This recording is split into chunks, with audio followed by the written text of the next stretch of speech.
So you can sell the property at a higher price today, and that's how you can create equity day one on a property that doesn't have it.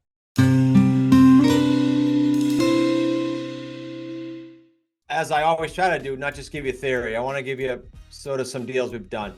So in 2013, as I alluded to earlier, for those of you that weren't on, when I was really hot and heavy starting this launch, a lot of homes were either at value or upside down, but not grossly upside down. If something's, someone calls us and it happens, hey, I haven't paid my house in 2 years and there's no equity, and I'm like 200 grand upside down or 100, no. But these houses were close to about value, whereby if they did sell with a realtor, they'd have to come out of pocket, right? So I did, and I just pulled these HUDs like coincidentally 2 weeks ago for another workshop we were doing. I did 7 and 9 year leases were pretty standard for me before I was comfortable, is the word, to buy them, which we would now. So a long-term lease purchase, fine. And then later on, if you're more comfortable, we can show you how to convert that to a sub 2. These days, we would go right to a sub 2.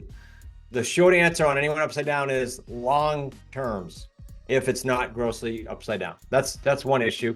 I don't know if that sparks other questions, Zach, but that's just longer terms. Those deals, by the way, let me give background. One was a woman from DC, was not hurting financially, had good credit, just didn't want the house anymore in Massachusetts because she was leaving to DC. I tried every few years to get her to transfer the deed and she wouldn't. Most sellers will when they get to know you. She just wouldn't. So we kept it as a lease purchase. I think it went the full 9 years. We cashed out over 6 figures on a house that she couldn't get out of. More punchline, that came from a rehabber who got the lead and said, I can't do anything with this. So you will get relationships like that with rehabbers and wholesalers. Zach's actually speaking to their RIA in a couple of weeks. That gentleman's been hanging out with us for a lot of years because he knows we know how to do that. So just gives you ideas, I hope. No, great point. Just to be like more technical, right? If it's upside down, two things need to happen, right? We need the market to appreciate. So to Chris's point, longer terms, and we need the principal to pay down.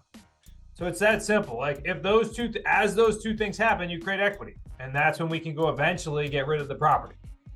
The other interesting thing is we're about to dive into rent to own is you can actually manufacture equity day one on a property that is either upside down or that has no equity. And how do we do that? We're going to do that through a rent to own program because we can sell the property at a higher price than current market because our buyers are locking in their price for the next 2 to 3 to 4 to 5 years, whatever the deal ends up being. So you can sell the property at a higher price today, and that's how you can create equity day one on a property that doesn't have it.